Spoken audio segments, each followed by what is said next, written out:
प्रधानमंत्री नरेंद्र मोदी ने आज एम्स अस्पताल में कोरोना वैक्सीन की पहली डोज ली है। पीएम ने खुद ट्वीट करके इसकी जानकारी साझा की और लोगों से अपील की कि वो जो भी वैक्सीनेशन के लिए योग्य हैं वो वैक्सीन जरूर लगवाएं। आज से देश भर में वैक्सीनेशन के दूसरे चरण की शुरुआत हो रही है, जिसमें 60 से ज्यादा उम्र के लोगों को टीका लगाया जाएगा। इसी अभियान के तहत पीएम मोदी ने खुद टीका लगवाकर लोगों को प्रेरित किया है। पीएम ने भारत बायोटेक की कोवैक्सीन लगवाई है, जिसको लेकर शुरू में कुछ लोगों ने सवाल उठाए थे। पीएम ने जब कोरोना वैक्सीन की पहली डोज ली तो उस समय एम्स के निदेशक डॉक्टर रणदीप गुलेरिया भी वहां पर मौजूद थे। तस्वीरें आपके सामने हैं। पीएम ने एम्स में कोवैक्सीन की पहली डोज ली। 60 से ज्यादा उम्र के लोगों को अब दूसरे चरण में टीकाकरण अभियान शुरू किया जाएगा।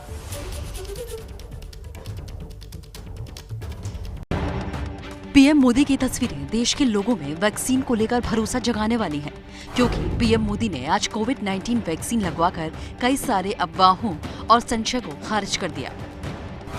पीएम ने खुद ट्वीट करके इसकी जानकारी साझा की और लोगों से अपील की कि जो लोग भी वैक्सीनेशन के लिए योग्य हैं वो वैक्सीन जरूर लगवाएं। पीएम ने ट्वीट किया कि मैंने एम्स में कोविड वैक्सीन की पहली डोज ली है। कोरोना के खिलाफ लड़ाई में इतने कम समय में हमारे डॉक्टर और वैज्ञानिकों ने जो काम किया वो तारीफ के काबिल है। जो लोग वैक्सीन लेने के योग्य हैं उनसे अपील है कि वो वैक्सीन जरूर लें। हमें मिलकर देश को कोरोना मुक्त बनाना है। खास बात यह है कि पीएम ने भारत बायोटेक की कोवैक्सीन लगवाई है, जिसको लेकर शुरू में कुछ लोगों ने संशय जताया था। आज कोवैक्सीन लगवाकर पीएम ने हर संशय को खत्म कर दिया। पीएम ने कोवैक्सीन की पहली डोज सुबह 6:25 पर लगवाई। इसके बाद वो 35 मिनट तक डॉक्टर की निगरानी में रहे। 7 बजे पीएम मोदी एम्स से रवाना हो गए। पीएम को पुदुचेरी की रहने वाली सिस्टर पी निवेदा ने वैक्सीन लगाई, जबकि दूसरी सिस्टर केरल की रहने वाली हैं। आज से देश भर में वैक्सीनेशन के अगले चरण की शुरुआत हो रही है, जिसमें 60 से ज्यादा उम्र के लोगों को टीका लगाया जाएगा। इसी अभियान के तहत पीएम मोदी ने खुद टीका लगवाकर लोगों को प्रेरित किया। तो जब प्रधानमंत्री नरेंद्र मोदी को टीका लगाया जा रहा था, उस समय टीका लगाया पी निवेदा ने, जो कि नर्स थी। पीएम को टीका लगाया। उनके साथ रोसम्मा अनिल दूसरी सिस्टर थी और एम्स के निदेशक डॉक्टर रणदीप गुलेरिया भी वहीं मौजूद थे। डॉक्टर गुलेरिया ने टीकाकरण के बाद क्या कहा, सुन लेते हैं। प्रधानमंत्री जी ने बहुत 2-3 मैसेजेस दिए हैं। एक मैसेज ये कि जैसे उनकी बारी आए वो बिल्कुल उन्होंने हेजिटेट नहीं किया, एकदम सबसे पहले आगे आए और देश को एक बहुत बड़ा संदेश दिया कि सब लोग जैसे जैसे उनकी बारी आती है आगे आके टीका लगाएं। उन्होंने भारत की बनी हुई वैक्सीन, जो भारत में ही बनी है, कोवैक्सीन जो भारत बायोटेक की है, उसको चुना और वो ही वैक्सीन लगाई। वो एक और बड़ा देश के लिए संदेश है कि मेड इन इंडिया, जो truly made in India vaccine है, वो उन्होंने चुनी। और जो लोगों में कोई भी शंका थी कि ये वैक्सीन सेफ है या ये इफेक्टिव है, वो अब नहीं होनी चाहिए। प्रधानमंत्री जी ने भी ये वैक्सीन जो है आगे आके लगाई। तो ये मेरा मानना है कि ये बहुत बड़ा संदेश प्रधानमंत्री जी ने देश को दिया है। तो देखिए, प्रधानमंत्री ने आज दूसरे चरण का जो टीकाकरण था उसमें सबसे पहले टीका लगवा के इस अभियान का श्री गणेश कर दिया है। तमाम उन लोगों को जवाब मिल गया है जो इस टीकाकरण अभियान पर और खास तौर पर भारत बायोटेक की कोवैक्सीन को लेकर सवाल उठा रहे थे। हमारे साथ हमारे रिपोर्टर प्रफुल्ल श्रीवास्तव हैं, नीरज पांडे हैं और रविकांत भी, और साथ ही साथ एम्स के पूर्व निदेशक डॉक्टर MC मिश्रा भी हैं। सबसे पहले प्रफुल्ल का रुख कर लेते हैं। प्रफुल्ल, आज जब प्रधानमंत्री पहुंचे एम्स में तो किसी को कानो कान खबर नहीं थी कि आज पीएम इस टीकाकरण अभियान के दूसरे चरण की शुरुआत करने जा रहे हैं। बिल्कुल, देखिए, आज से इस दूसरे चरण की शुरुआत हो रही थी, जहां पर 60 साल से ज्यादा उम्र के लोगों को ये वैक्सीन लगनी थी। माना यही जा रहा था कि जो पूरे भारत में एक प्रक्रिया है, प्रोटोकॉल है कि 9 बजे से वैक्सीनेशन स्टार्ट होती है और 5 बजे तक चलती है, तो ये उसी समय शुरू होगी। लेकिन एकाएक ये तस्वीरें आई, प्रधानमंत्री ने खुद ट्वीट किया और जानकारी दी कि वो सुबह एम्स गए थे, जहां पर उन्होंने भारत बायोटेक की जो वैक्सीन है कोवैक्सीन कोरोना की, वो ली है। और उसके बाद वहां पर जिस तस्वीर आई है उसमें साफ दिख रहा है कि इस पूरे वैक्सीनेशन के दौरान दौरान जो डायरेक्टर हैं एम्स के डॉक्टर रणदीप गुलेरिया वो वहां मौजूद थे, 2 नर्सेस थी और पूरे प्रोटोकॉल का पालन हुआ इस बीच में। मैं आपको बता दूं कि एक प्रोटोकॉल होता है कि जब आप वैक्सीन लगाने जाते हैं, क्योंकि इसको इमरजेंसी यूज ऑथराइजेशन दिया गया है और ये वैक्सीन जो है इसको क्लिनिकल ट्रायल मोड में दिया गया है, तो आपको एक इस वैक्सीन के बारे में पूरी जानकारी दी जाती है, एक फॉर्म दिया जाता है जिसे इन्फॉर्म्ड कंसेंट कहते हैं, यानी आपको इस वैक्सीन के बारे में पूरी जानकारी मिल गई है। प्रफुल्ल, ये जानकारी हम आपसे लेते रहेंगे। पहले नीरज पांडे का रुख कर लेते हैं। नीरज, पीएम ने वैक्सीन लगवा ली है, तमाम जो लोग सवाल उठा रहे थे उनको जवाब दे दिया है, लेकिन संदेश क्या है सीधा सीधा? देखिए, इसका सीधा संदेश विकास ये है कि ये वैक्सीन पूरी तरह से सुरक्षित है और जो लोग सवाल उठा रहे थे कि वैक्सीन पहले पीएम खुद लगवाएं, उनको ये करारा जवाब भी है, क्योंकि प्रधानमंत्री नरेंद्र मोदी जब भी कोई काम करते हैं वो खुद आगे आकर फ्रंट में आकर वो लीडरशिप देते हैं और बताते हैं कि भाई जो मैं कह रहा हूँ वो मैं सिर्फ कह नहीं रहा हूँ, उसको मैं खुद अपने ऊपर आत्मसात कर रहा हूँ। तो आज जब 60 साल के उम्र वालों की वैक्सीनेशन की शुरुआत हो रही तो प्रधानमंत्री ने खुद पहले ही वैक्सीन लेकर ये बता दिया कि ये वैक्सीन पूरी तरह से सुरक्षित है, मैं ले रहा हूँ, आप भी लीजिए और कोरोना से इस लड़ाई में आप लड़िए। लेकिन दूसरी जो सब बहुत महत्वपूर्ण विषय है, एक तो ये कि जो कोरोना वैक्सीन को लेकर संशय था उसको दूर किया उन्होंने, लेकिन जो दूसरा आप देखें, आपने खुद जिक्र किया विकास कि पी निवेदिता जो कि पुदुचेरी की रहने वाली हैं, उनके पीछे जो नर्स थी वो केरल की रहने वाली हैं, उनके शरीर पे जो गमछा था वो असमी गमछा था और वेशभूषा से पहले ही लोग उनको कहते हैं कि रविन्द्रनाथ टैगोर की छवि दिखाई पड़ती है, यानी कि बंगाली अस्मिता को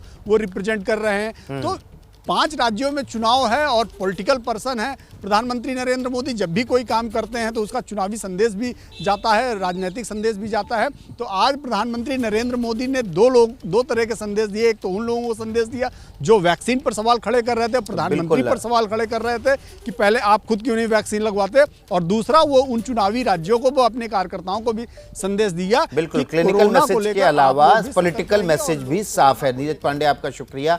रविकांत का रुख कर लेते हैं। रविकांत, अब ऐसे कौन कौन से मंत्री हैं केंद्र सरकार के या ऐसे कौन सी बड़ी सेलिब्रिटी जो 60 के पार हैं और उनका वैक्सीनेशन का कार्यक्रम कब है, कब वे वैक्सीन लगवाएंगे?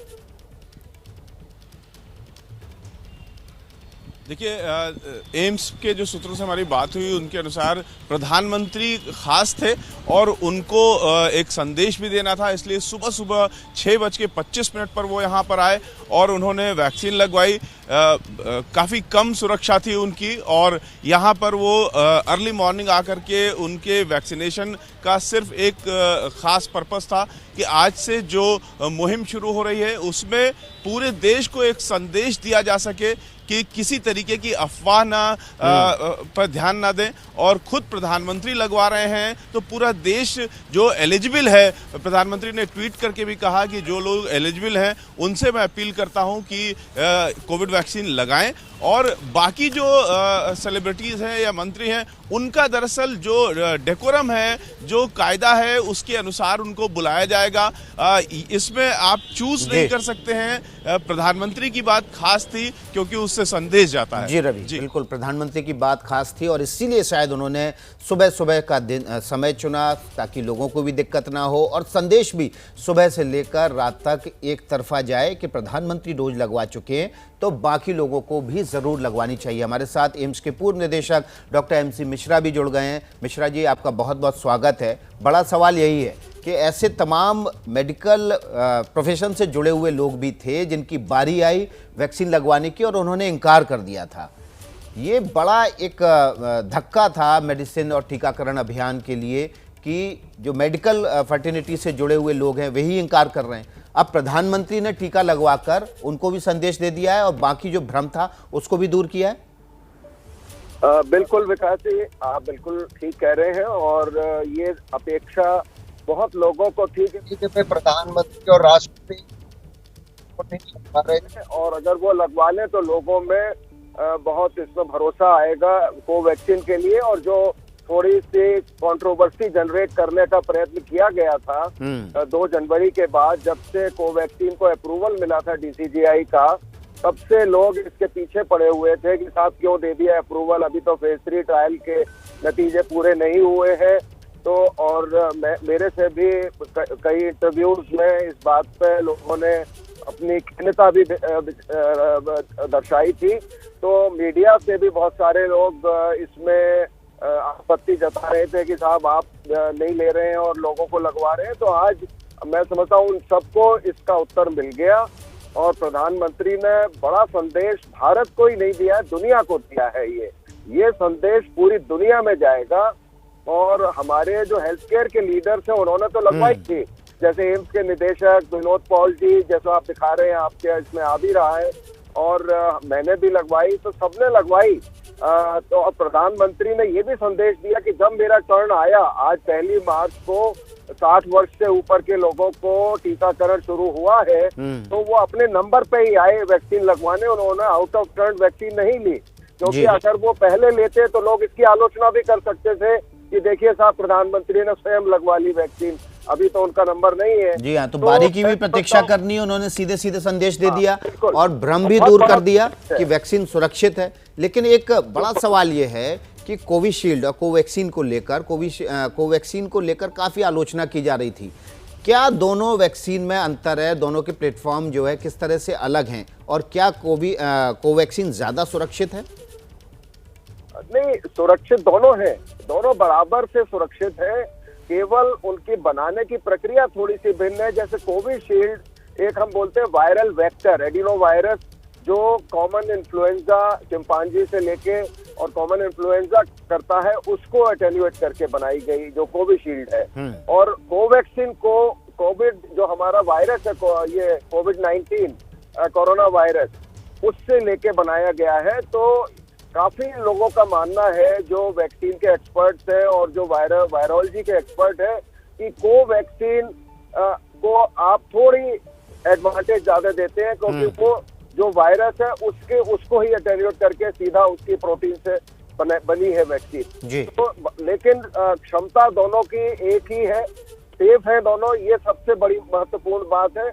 और दोनों की एफिकेसी बराबर है। इसलिए इसमें लोगों को कोई भी, मैं हमेशा शुरू से कह रहा हूँ, जब से टीकाकरण अभियान शुरू हुआ है, जो भी वैक्सीन आपको मिलती है, जितनी भी 4 या 5 वैक्सीन, अब एक और यूएसए में अप्रूव हो गई जॉनसन की, तो अब 5 वैक्सीन अभी चल रही है, तो मॉडर्ना, फाइजर और कोवैक्सीन, कोविशील्ड, और अब जॉनसन की वैक्सीन भी एफडीए ने अप्रूव की है। तो जो भी वैक्सीन मिलती है वो लगवा लेनी चाहिए। हमारे कुछ एक्सपर्ट ने मुझे ये भी कहा, क्योंकि ये कोवैक्सीन होल वायरस वैक्सीन है, तो इसका जब वायरस म्यूटेट भी होगा तो उसके बाद भी ये उतनी ही कारगर होगी। क्या ये बात ठीक है? बिल्कुल, इसमें ये भी साइंटिस्ट का, वैज्ञानिकों का मानना है कि ये जो ड्रिफ्ट होता है वायरस में, हम ड्रिफ्ट और शिफ्ट 2 तरह से होता है, ये जो म्यूटेशंस होते हैं, तो उसमें जो थोड़ा बहुत कहीं प्रोटीन एक जगह से जाके दूसरी जगह बैठ गई, तो ये बिल्कुल उन सभी म्यूटेशंस में भी इसके काम करने की संभावना है। और ये भारत बायोटेक ने कहा भी था जनवरी में कि हम इस पर भी काम करके उसके उत्तर देंगे। तो मैं समझता हूँ उनको भी इसका उत्तर दे देना चाहिए कि कितने म्यूटेंट वायरस पे उन्होंने इसको टेस्ट कर लिया है, और इससे भी लोगों में बहुत भरोसा आएगा। जी, डॉक्टर मिश्रा बड़ी जानकारी दे रहे हैं कि इसके म्यूटेड वायरस पर भी टेस्ट चल रहे हैं, और ये माना जा रहा है कि कोवैक्सीन जो है वो म्यूटेशन के बाद भी वायरस पर और उसके बाद कोरोना पीड़ित पर उतनी ही कारगर होगी जितनी आमतौर पर दूसरी वैक्सीन होती हैं। चलिए अगली खबर का रुख कर लेते हैं। आज से देश में कोरोना के खिलाफ जंग का अगला चरण शुरू हो रहा है। आज से 60 साल से ज़्यादा उम्र के लोगों को कोरोना वैक्सीन दी जाएगी, जबकि 45 पार के उन लोगों को भी दी जाएगी जो गंभीर बीमारी से पीड़ित। सर को भारत बायोटेक की कोवैक्सीन दिया गया है फर्स्ट डोज, अभी 28 डेज में सेकेंड डोज पेंडिंग है। तो और पूछताछ की है सर, हम कहाँ से बिलोंग करते वगैरह, बात हुए सर से, और वैक्सीन देने के बाद सर ने बोला लगा भी दिए, पता भी नहीं चला करके।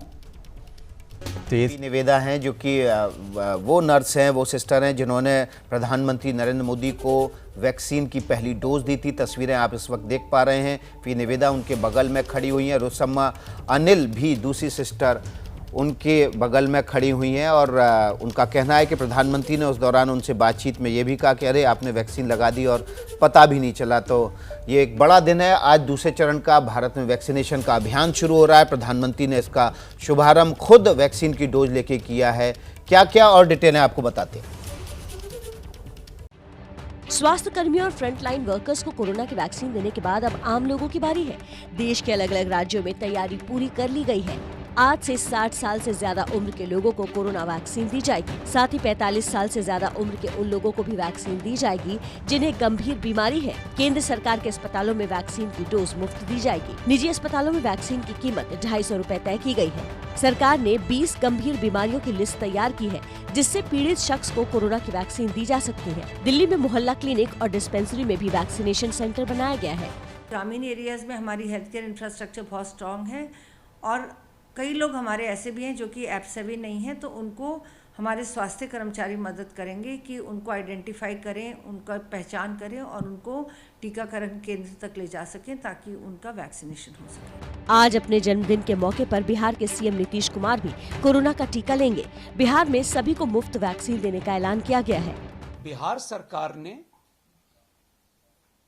का यह नीतिगत निर्णय है कि बिहार राज्य के अंदर जो लोग भी वैक्सीनेट हो रहे हैं, इस राज्य के जो लोग हैं, उनको यह सुविधा मुफ्त मिलेगी।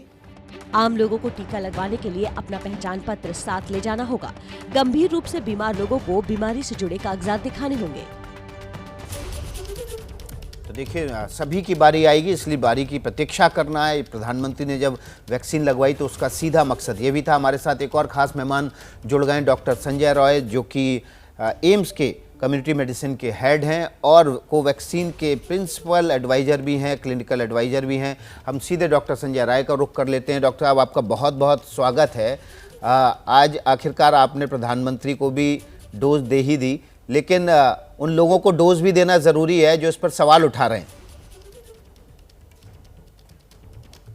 जी हाँ, पहले तो मैं थोड़ा करेक्ट कर दूं, मैं प्रिंसिपल इन्वेस्टिगेटर यहाँ पे कोवैक्सीन का ट्रायल चल रहा, फेज 1 2 3, उसका एम्स में किया ही तो एडवाइजर आपने कहा था। ये इको आ रही है बीच बीच में उधर से। जी डॉक्टर साहब, आपकी आवाज़ भी ब्रेक हो रही है। हम इसको तकनीकी खामी को दूर करने की कोशिश करते हैं, फिर आपके पास आते हैं। तब तक हम डॉक्टर MC मिश्रा का रुख कर लेते हैं। डॉक्टर साहब, एक बड़ा सवाल ये भी उठाया जा रहा है कि जिन लोगों को गंभीर बीमारी है और 60 की उम्र के पार हैं, क्या उनको अभी वैक्सीन लेनी चाहिए या नहीं लेनी चाहिए? बहुत सारे इस तरह के भ्रम चल रहे हैं कि जो किडनी पेशेंट भी हैं, हार्ट पेशेंट भी हैं और मल्टीपल उनको बीमारियां हैं, उनको अभी वैक्सीन नहीं लेनी चाहिए। ज्यादा रिस्क पे है, अगर उनको इन्फेक्शन होगा तो वो ज्यादा गंभीर हो सकता है, तो उनको तो वैक्सीन अवश्य लगवानी चाहिए। केवल उन लोगों को वैक्सीन अवॉइड करनी चाहिए जिनको बहुत ज्यादा। डॉक्टर मिश्रा, अभी माफी चाहूंगा, इस वक्त हम चर्चा कर रहे हैं उस सबसे बड़ी खबर पर जिसके तहत आज प्रधानमंत्री नरेंद्र मोदी ने एम्स में जाकर कोरोना की वैक्सीन लगवाई है और तमाम जो भ्रम थे इस वैक्सीन से जुड़े हुए उनको दूर किया। हमारे साथ डॉक्टर संजय रॉय जुड़े हुए हैं जो कि कोवैक्सीन के चीफ इन्वेस्टिगेटर हैं। सीधे उनका रुख करते हैं। डॉक्टर साहब, सबसे बड़ा सवाल ये है आज की तारीख में कि ये वैक्सीन क्या बाकी तरह के जो म्यूटेड वायरस हैं उस पर भी उतनी प्रभावी रहेगी? हमारे साथ अभी डॉक्टर MC मिश्रा थे, उनका कहना है कि इस पर शोध चल रहा है। क्या आप तो खुद चीफ इन्वेस्टिगेटर हैं, किस तरह के शोध में बातें सामने आई हैं? देखिए, पहले मैं इस वैक्सीन के बारे में बता दूं, तभी वो समझ में आएगा कि क्यों उस पर भी इफेक्टिव हो सकता है। ये वैक्सीन जो होल वीरियन इनएक्टिवेटेड वैक्सीन है। कई दुनिया में जो 10 वैक्सीन इस समय लग रहे हैं, तो कई तरीके के प्लेटफॉर्म यूज किए जाते हैं। जैसे कुछ मैसेंजर RNA वैक्सीन होता है, कुछ जो है वेक्टर का वैक्सीन है, एडिनोवायरस वेक्टर को यूज किया जाता है। ये जो है उसी वायरस को ही इनएक्टिवेट करके दिया जा रहा है। इस वायरस में 4 तरीके के प्रोटीन होते हैं। N प्रोटीन होता है, M प्रोटीन होता है, E प्रोटीन होता है, S प्रोटीन होता है, स्पाइक प्रोटीन। स्पाइक प्रोटीन के अगेंस्ट जो है सबसे ज्यादा एंटीबॉडी शरीर के अंदर बनता है। जो ज्यादातर वैक्सीन है पूरी दुनिया में, वह जो है सिर्फ स्पाइक प्रोटीन के अगेंस्ट ये बनाते हैं, एंटीबॉडीज बनाते हैं। लेकिन अगर आप देखें जो म्यूटेशन हुए हैं, मेजॉरिटी ऑफ म्यूटेशन जो है वह स्पाइक प्रोटीन में ही हुए हैं। अगर मान लिया जाए कि स्पाइक प्रोटीन में इतना ज्यादा म्यूटेशन हो रहा है कि वैक्सीन इफेक्टिव नहीं है, तो भी इस वैक्सीन की संभावना बढ़ जाती है, क्योंकि सिर्फ एस प्रोटीन ही नहीं, बाकी प्रोटीन के अगेंस्ट भी एंटीबॉडीज बन रहे हैं जो वायरस का एक हिस्से के अगेंस्ट भले ही न बने, ज्यादातर हिस्से के अगेंस्ट बनेगा ये। लेकिन जो अभी तक दुनिया में जो भी एविडेंसेज आए हैं, ये प्रूफ नहीं करता कि ये जो है, जो भी वैक्सीन लग रहे हैं, चाहे वो कोवैक्सीन हो या कोविशील्ड हो या बाकी वैक्सीन जो लग रहे हैं, वह किसी वायरस के अगेंस्ट काम नहीं कर रहा है। अभी तक इसका प्रूफ नहीं आ रहा है। अभी तो इसका हमसे मतलब मार्च डॉक्टर चल संजय रहा रॉय ये है कि इस वायरस से जुड़े हुए जितने भी वेरिएंट सामने आएंगे उन पर भी ये वैक्सीन उतनी ही प्रभावी होगी, और अगर आपने एक बार वैक्सीन लगवा ली है तो नए वेरिएंट से आप प्रभावित नहीं होंगे, इस बात के चांसेस ज्यादा हैं? इसके चांसेस ज्यादा हैं, लेकिन अगर नया वेरिएंट जो है बिल्कुल पूरी तरीके से बिल्कुल ही नया हो गया, कि बिल्कुल नया अवतार में आ गया, तब कोई भी वैक्सीन और ये काम नहीं करेगा। लेकिन ऐसा अभी तक नहीं हुआ है। अभी तक जो कुछ भी हुआ है उसमें म्यूटेशंस हुए हैं, लेकिन म्यूटेशंस इतने ज्यादा नहीं है कि वह जो है वैक्सीन कारगर न हो। तो अभी सारी वैक्सीन भी कार्य कर रही है। जो भी एविडेंसेज हैं, अभी और एविडेंस जनरेट करने की जरूरत है, धीरे धीरे एविडेंसेज जनरेट हो जाएंगे। मैं उस संभावना कर रहा था कि अगर म्यूटेशन इतने हो गए स्पाइक प्रोटीन में कि बाकी वैक्सीन काम नहीं कर रहे, तो भी जो है ये जो हिंदुस्तान में डेवलप वैक्सीन है कोवैक्सीन, क्योंकि इसमें सारे प्रोटीन को हम दे रहे हैं, उसकी संभावना बढ़ जाती है न्यू वेरिएंट के अगेंस्ट भी काम करने की। तो इसलिए जो है उस लिहाज से देखा जाए कि आने वाले दिनों में भी शायद इसकी उपयोगिता और बढ़ने की संभावना है, क्योंकि जिस टाइप का ये आरएनए वायरस है, इस टाइप के वायरस की एक खूबी होती है कि म्यूटेट करते रहते हैं। वो हर समय, हिंदुस्तान में भी 100 से ज्यादा म्यूटेशन हो चुके हैं, लेकिन अभी तक कोई म्यूटेशन ऐसा नहीं है कि वह इतना रूप चेंज कर ले ये वायरस। जी संजय राय, डॉक्टर संजय राय, आपका बहुत बहुत शुक्रिया।